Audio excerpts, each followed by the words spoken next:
Hello, everyone, and welcome to our Finance and Accounting Tech Spotlight. These spotlights are designed to save you time as you take a deep dive into real tech solutions.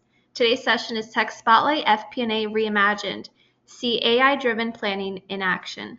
A special thank you to Una Software, today's exclusive Tech Spotlight sponsor. My name is Stephanie with the CFO Leadership Council, and I'll be facilitating today's session. Just a few housekeeping items before we get started. Your lines are muted. However, we encourage every one of your questions. Type them into the question section and I'll address them during the Q&A portion. I'm excited to share that Una Software is a sponsor of our upcoming Tech Fate Expo 2025. We'll be back in New York City at the Javits Center this November.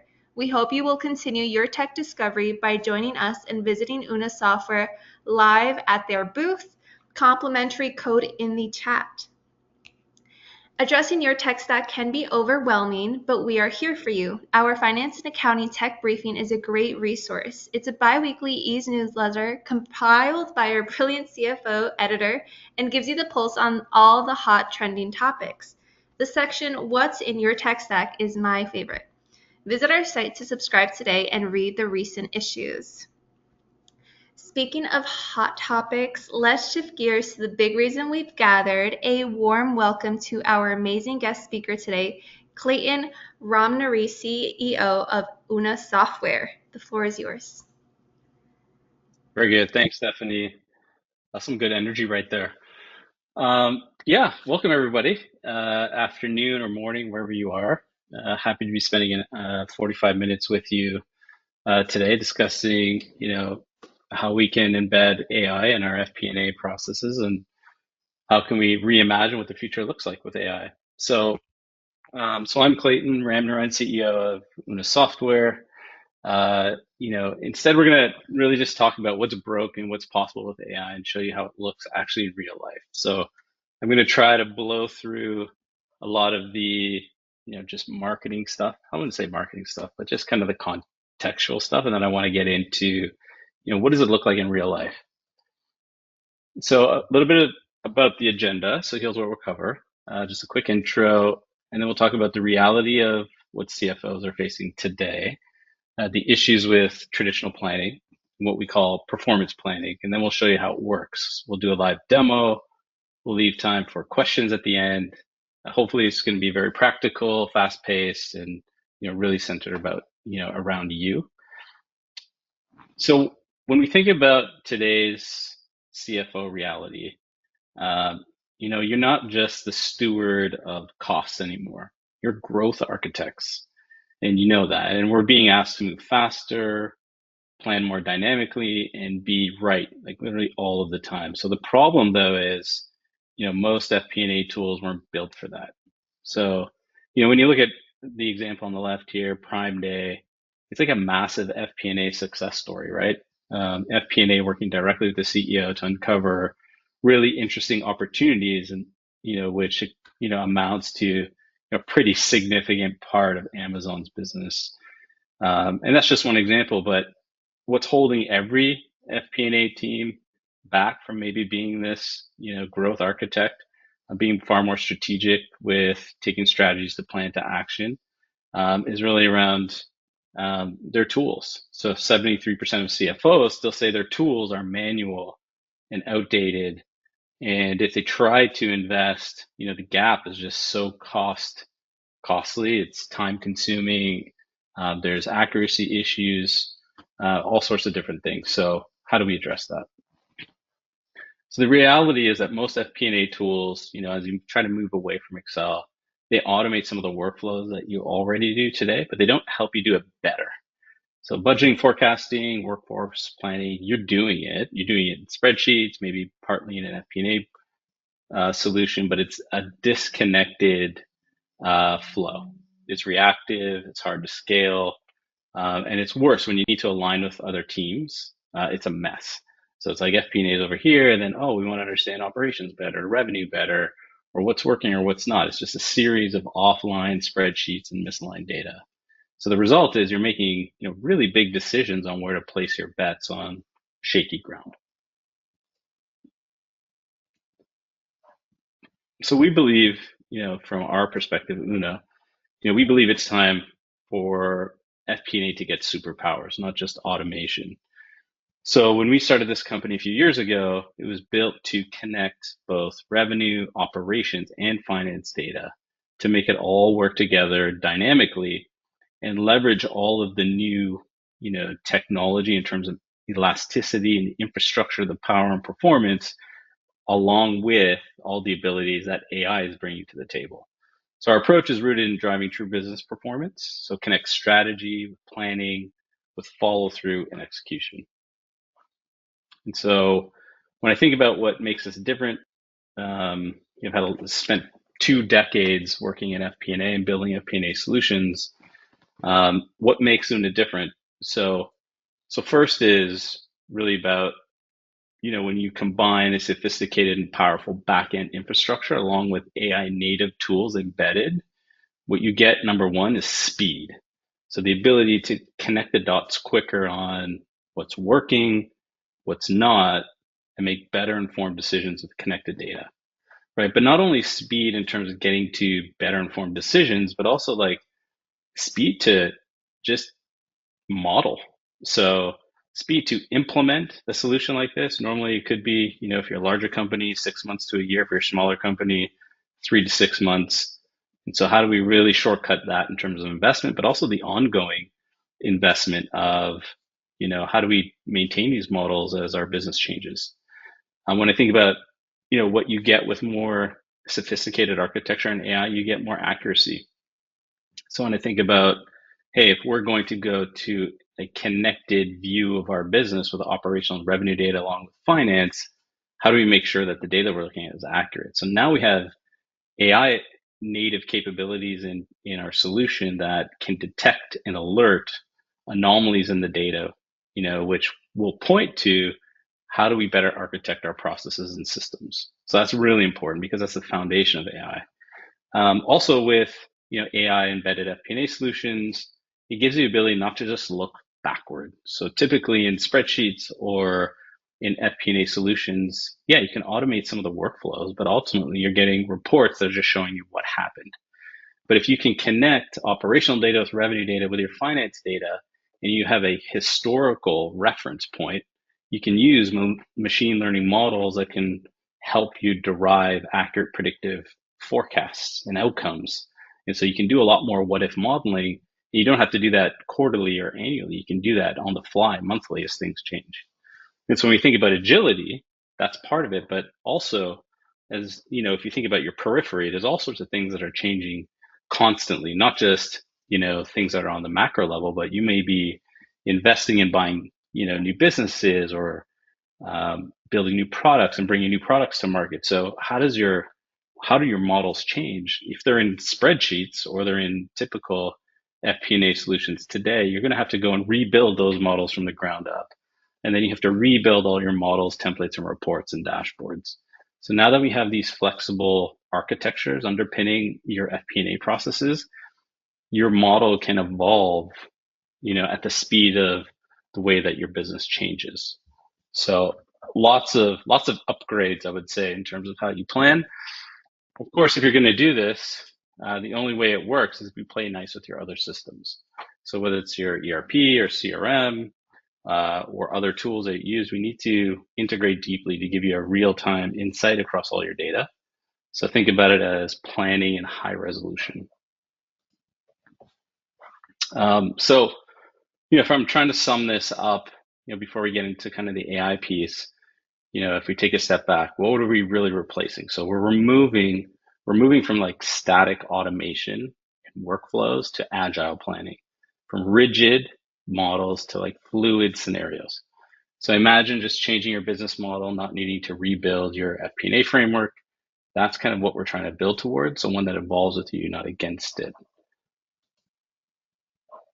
So this is why we actually came to talk. We want to understand, where we can apply AI in our FP&A processes. So, if you look down at the bottom, it's really about AI foundation. So when I think about the AI foundation, AI is only as good as the data you feed it and the context you give it. So a lot of it starts with just the foundation. Like if I think about, adding more context to how we're going to plan and report in connecting different data sets. So think about revenue data that comes from your CRM or operational data that might sit in your productivity tools or even product usage, as an example. Those all give your model more context. But if you don't have the right processes in place where data is standardized, you can add as many different layers of AI on top of that. You're still not going to produce accurate results because the underpinning of that is messy.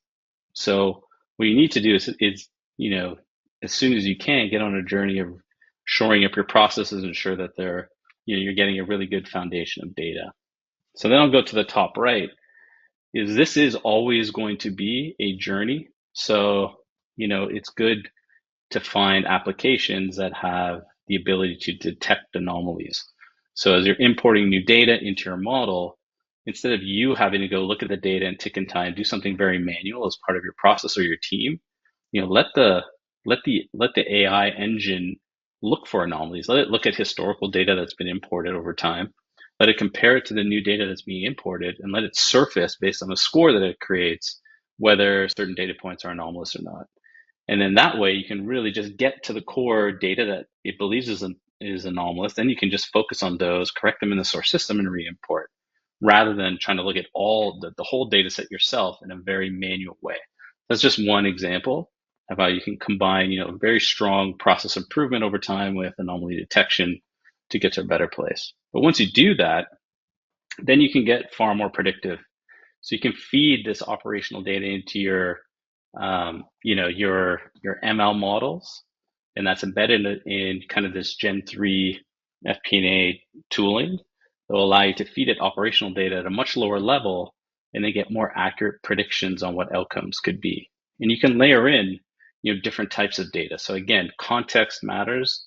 So not just financial data, but imagine incorporating operational data, revenue data, maybe even macro level data. Like if commodities have an effect on your business, you can bring in weather data or whatever data affects your business. It'd be nice to layer that on top and see what kind of predictive outcomes you might get.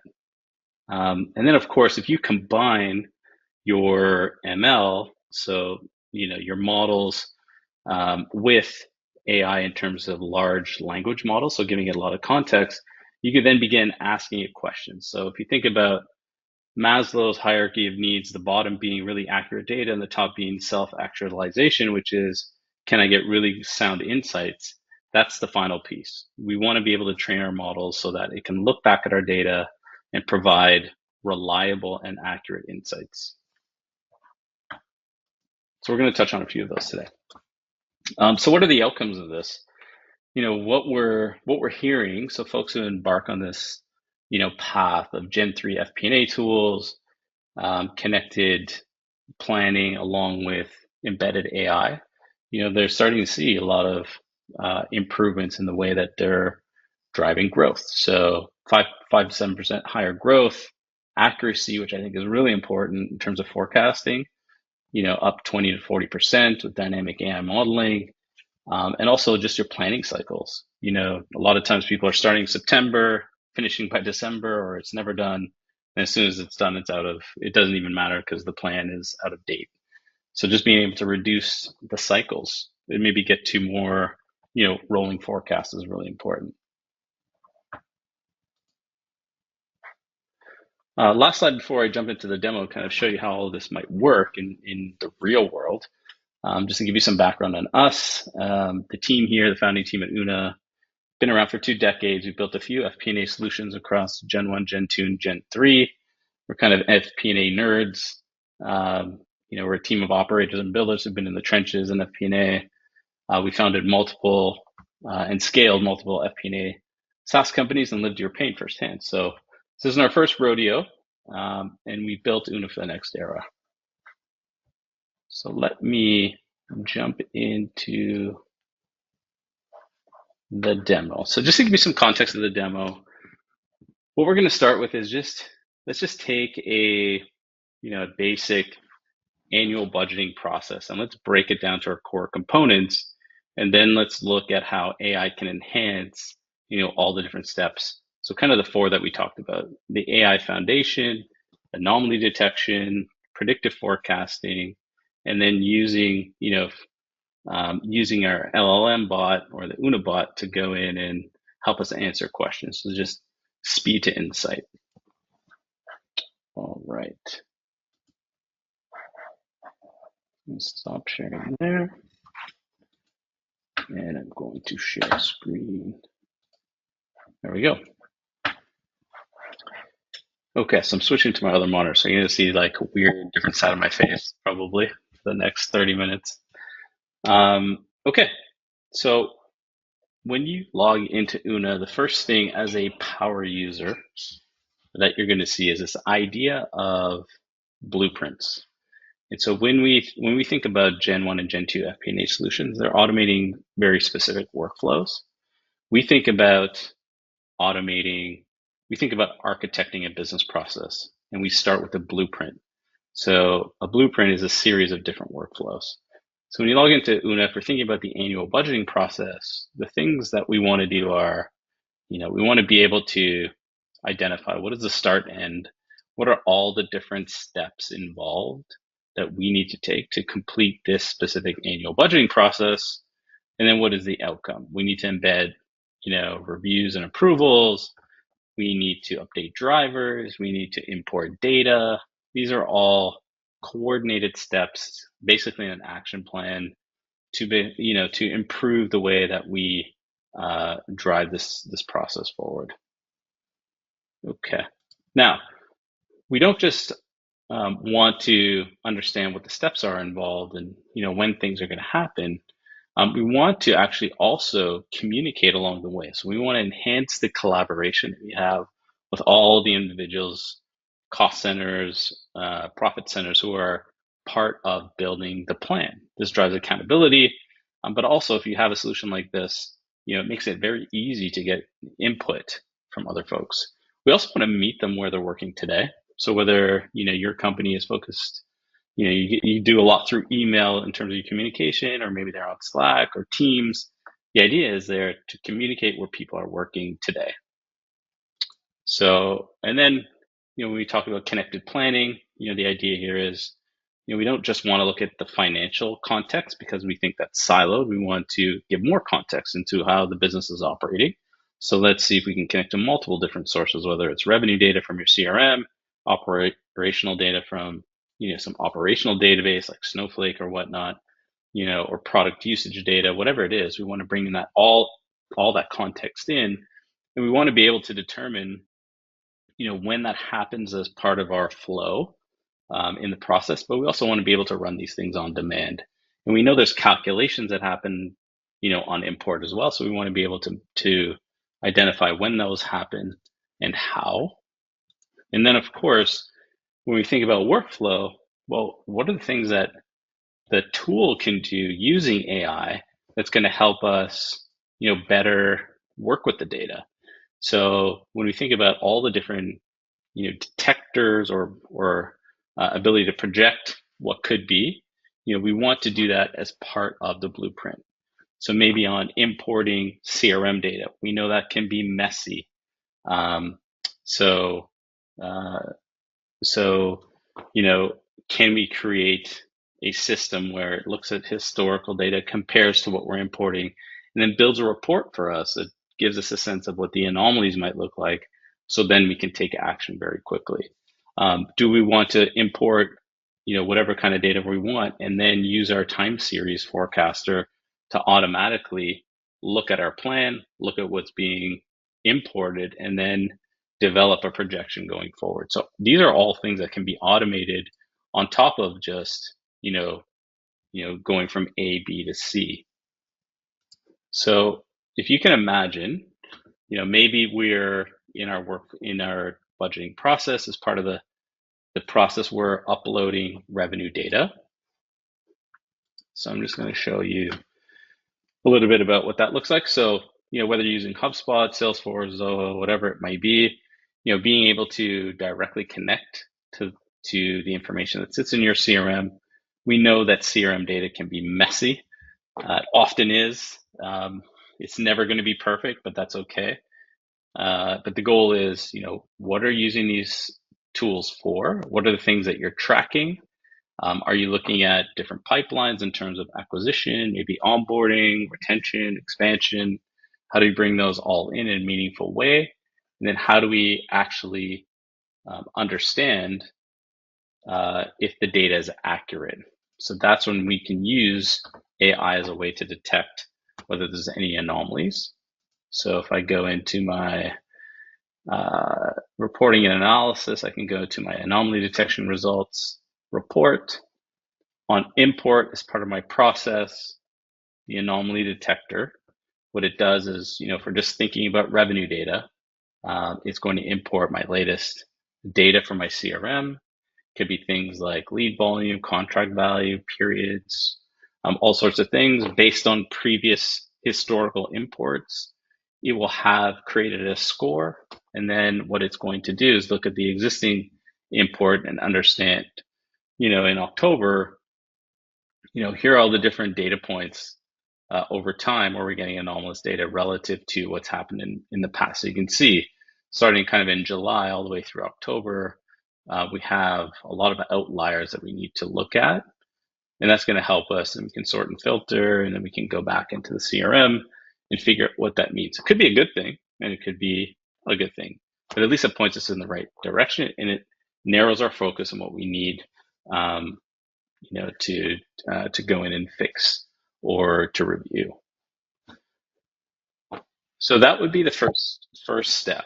If I'm thinking about how I'm going to improve my FP&A process, one is thinking about how do I add more context to, let's say, my budgeting or forecasting process. That means connecting to data outside of just finance, so just my ERP and my ledger, but like, how do I bring in operational revenue data? And then two, using AI as a way to, create this detect and alert system where, all this anomalous data that might sit on top of the norm, instead of me, again, sifting through all the data manually or have my team members do that, they're focusing on the wrong things. There are components in our solution that can go in and do that for you. All right, just going to take some water.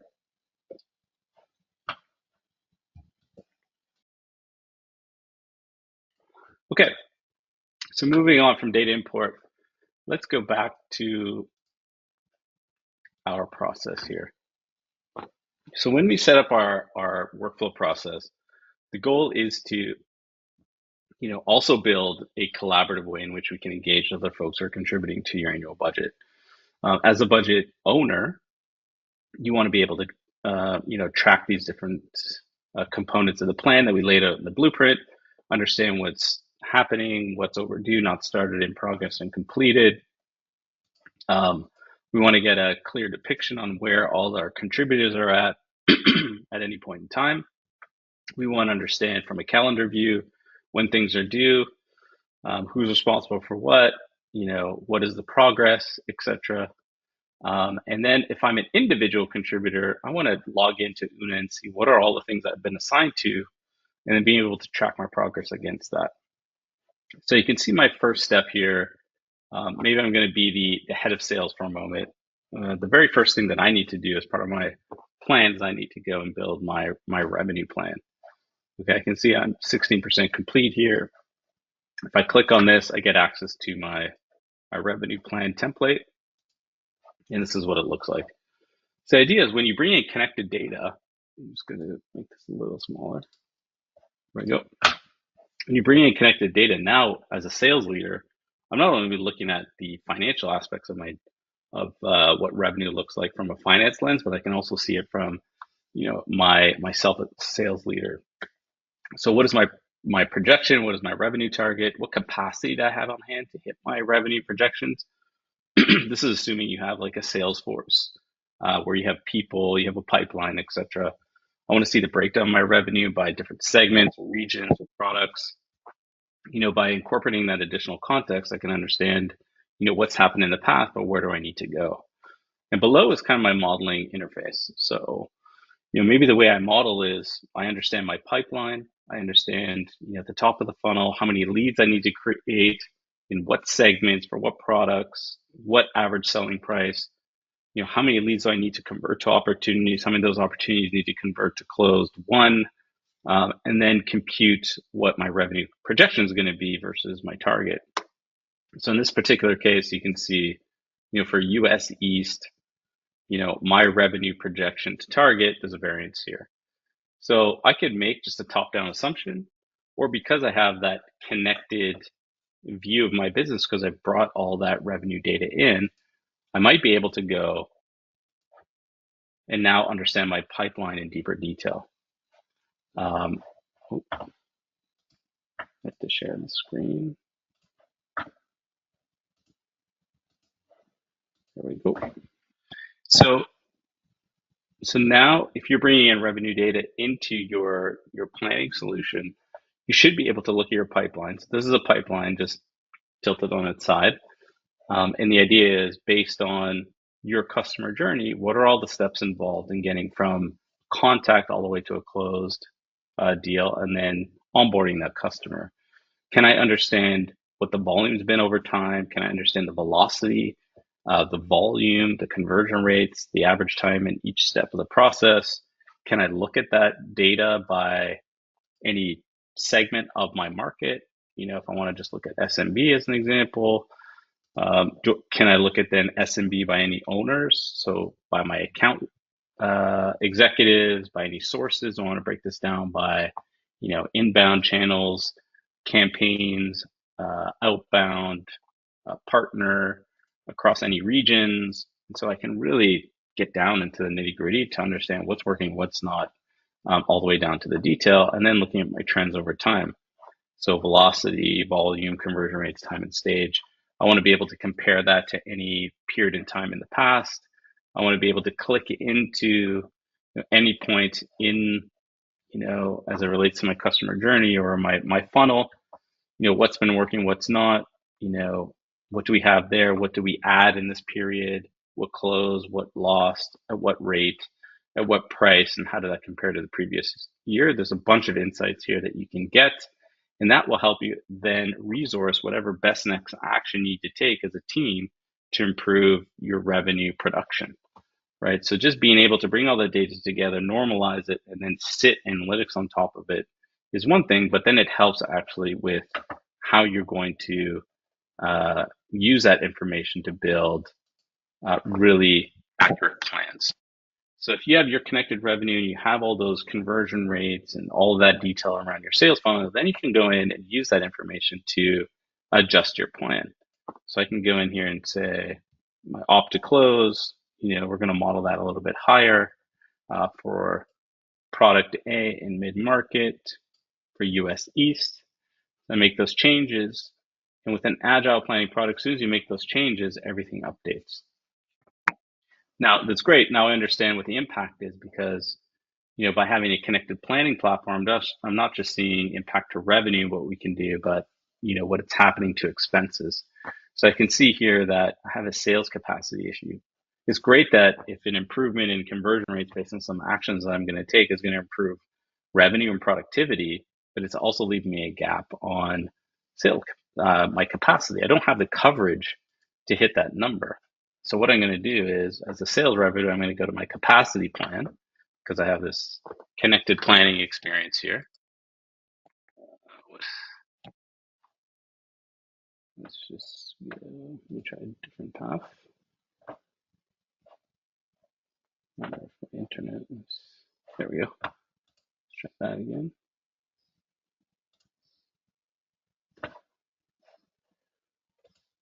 Okay. Close it up. All right, so I'm in my capacity plan, and I'm seeing that 4.85%. I'm deficient in terms of coverage to hit my plan.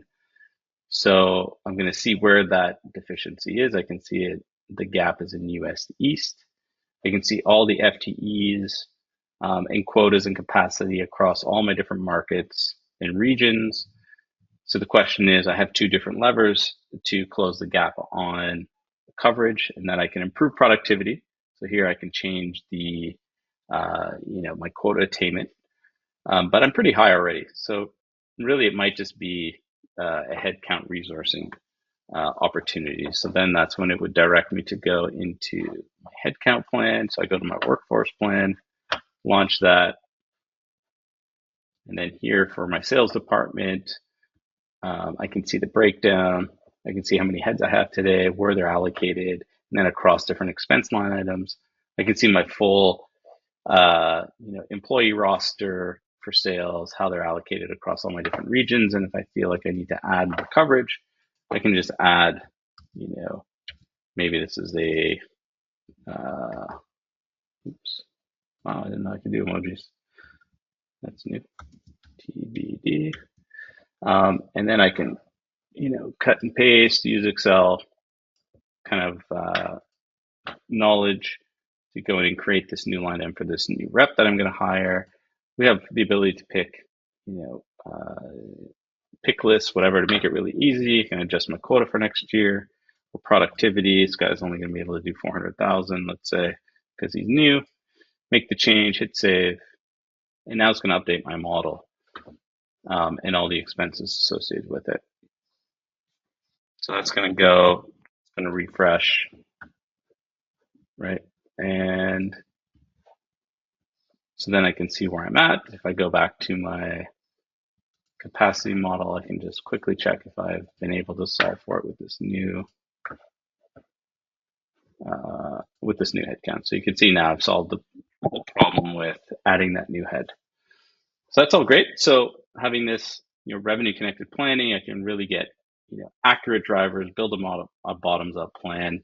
I can then use that information to help me derive, what are the core, heads that I need to ensure that I hit my numbers.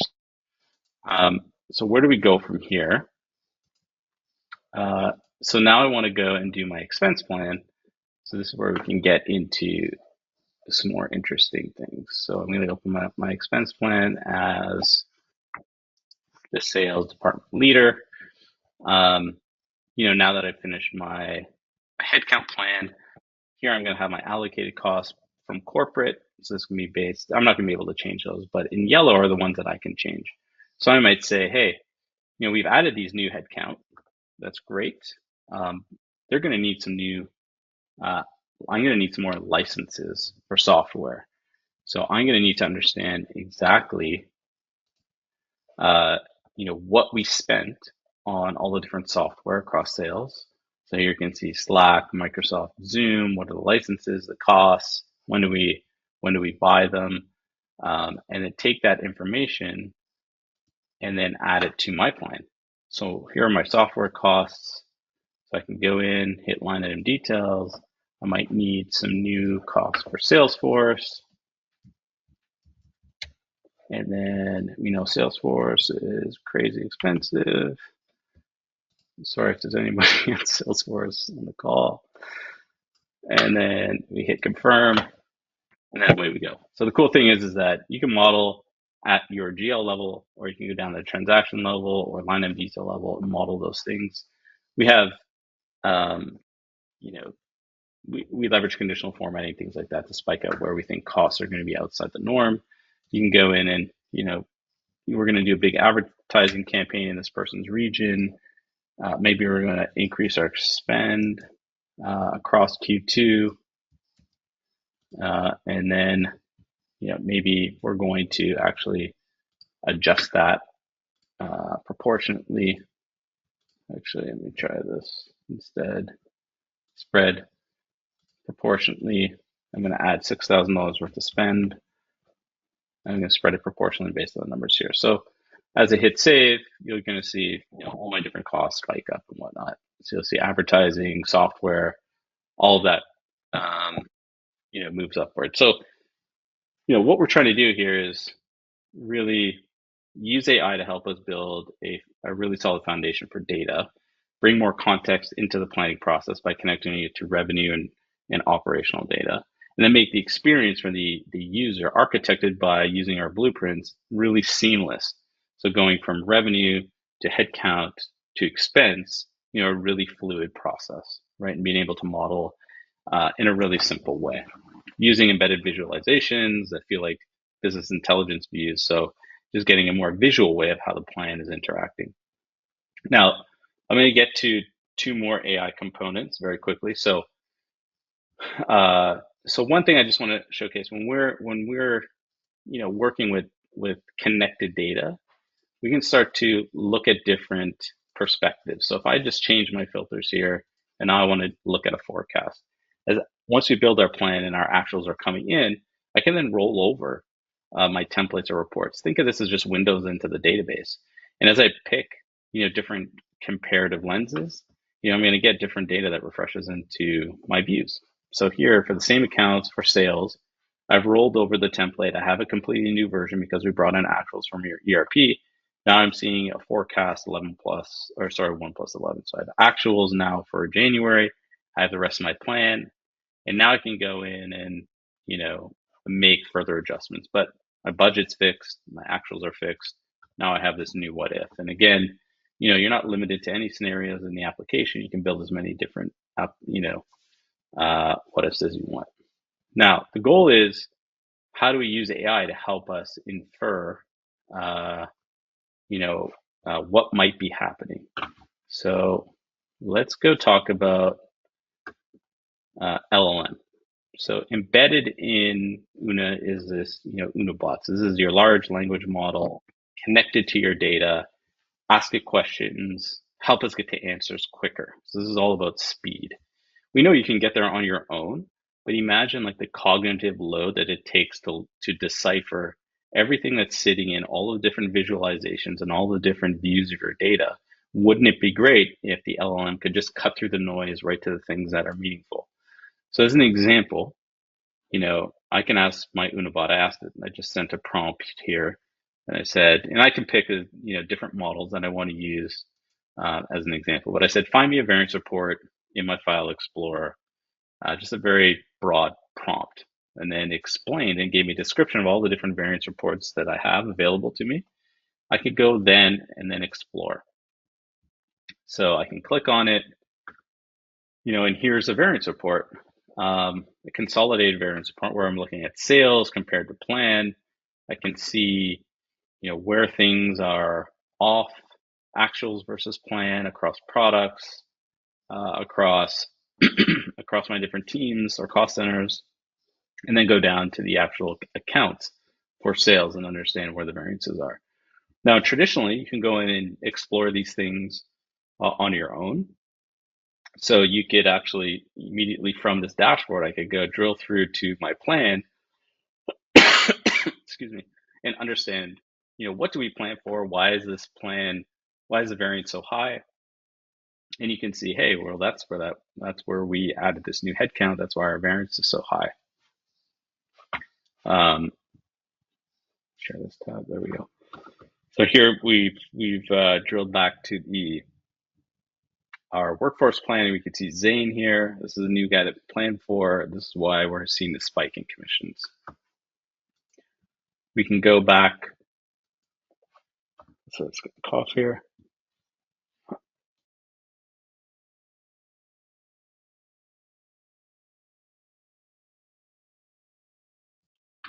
All right, we go back to our variance report, and then we can look at our operating expense variances. We have a 49% variance on advertising. Again, we can manually go back, drill through to our OpEx planning model. What did we plan for?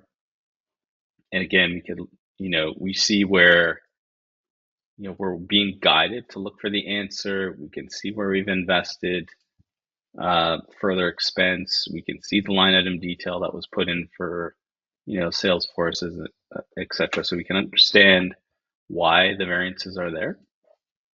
But ultimately, why not just ask the bot? So what if we said, highlight key variances? So the bot will then go and look at the information presented, has lots of context, and hopefully we're training it so it can understand more and more about our business. And then it can come back and say, okay, well, here are our key variances based on what you presented. And then you can use this stuff to even go further. So you can ask it more questions, go deeper, ask for recommendations and whatnot. So this is where you can really speed up a lot of your analysis. Okay, so we've talked about AI foundation, bringing in connected data. We've talked about how we can use tools in our blueprints to identify anomalous data because we're working with a lot of different types of data and contexts. We've talked about how we can speed up analysis. I think the next thing that makes sense to look at from an AI perspective is how do we leverage all of this data to get a forward-looking view of the business? So I'm going to pull up a predictive forecast here.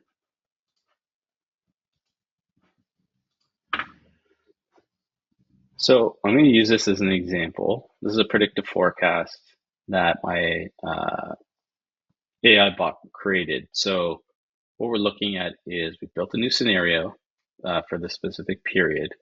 But because we brought in all that rich CRM data across our pipeline, I'm going to say, hey, based on a particular stage, so at the top of the funnel, let's say awareness, which is basically our marketing leads and accounts and contacts, I want to project out either volume or ARR for this particular market, for this channel, for this region, what my new bookings is going to look like, expansion, churn, and then forecast out all sorts of other things. So below here, I have all my performance driver inputs. These are all going to come from the AI forecast. It's going to look at your historical data that you brought into the system. It's going to then project out, all of the core KPIs at the lowest level that are going to drive the computation of what it thinks, your new revenue is going to look like, churn, expansion, closing, etc. But then you can layer on your adjustments on top of that. So let's say, hey, we're going to work with the sales team and we're going to try to improve our average deal size. So maybe just for impact's sake, I'm going to make this $100,000. And for the first 4 months, I'm going to save that, and then it's going to recompute the model, and it's going to make an adjustment to what it predicts as the outcomes. If I just look at new and expansion and churn, based on our average deal size, average time in stage, and our velocity, it expects to see, a really big impact June, July, and August, and September based on this new ACV for this, for this combination of SMB, this channel, this region, etc. So that's a thing that we can get to. We can, if we're bringing in all this rich data at the very lowest level, and if we're working towards a really strong foundation of data integrity, we can get to not just looking backwards, but really look forwards. So oftentimes I'm a recovering CRO. What I've always asked for from my team is not just a bottom-up forecast when you're looking at deals, because that's going to be, there's some bias associated with that. It's also just based on deals. But all I'm looking for is leading indicators, not just next month, next quarter, but do we have the right velocity and volume coming into the funnel at the right rate that I'm going to hit 2 quarters or 3 quarters from now? And that's the information you can get if you can get all this connected data in a single view. Okay, I'm just looking at time. I wanted to show you how we can get more agile by adding new dimensions into your manager and by changing the structure of your model, and it all just flows into all your content. But I only have 2 minutes left, so I am going to stop sharing. And I'm going to go to Stephanie and see if we have any questions so far. Clayton, I think the demo was so intriguing. We did get a question about when you were talking about integration. So the question asked, does this mean you can tie into CRMs like HubSpot or Salesforce? Yes, absolutely. I'll just show you just very quickly.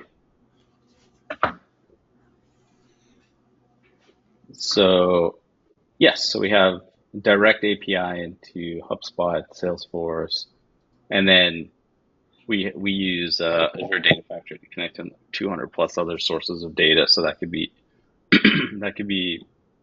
your typical ERP systems, whether you're a small company using QuickBooks, medium-sized company like NetSuite, or using very industry specific ERPs like Epicor or something. Amazing. And I'm going to just do one more question because I think this is on the mind of everyone. I think it's very current. So, is AI, and I'm going to do two at a time because I feel like they're both the same. Is AI going to reduce the number of people in FP&A? And a similar question was, what's the level of expected savings in terms of headcount should a CFO expect for shifting into AI? I think what we're seeing, like I've talked to a lot of CFOs and FP&A folks, and what's being mandated is if you're going to invest in an FP&A solution, make sure that it has AI capabilities so that it not only just automates kind of some of our typical workflows around just like making Excel more efficient, but how do we get more context? How do we do things faster? How is it more accurate? Can we get more forward looking? And then is it agile enough to incorporate changes that could come at a rapid pace? Things are just moving so fast. We don't want to have to rebuild our models constantly in our content, reports, dashboards, templates. So those are the kind of the four things that I'm hearing.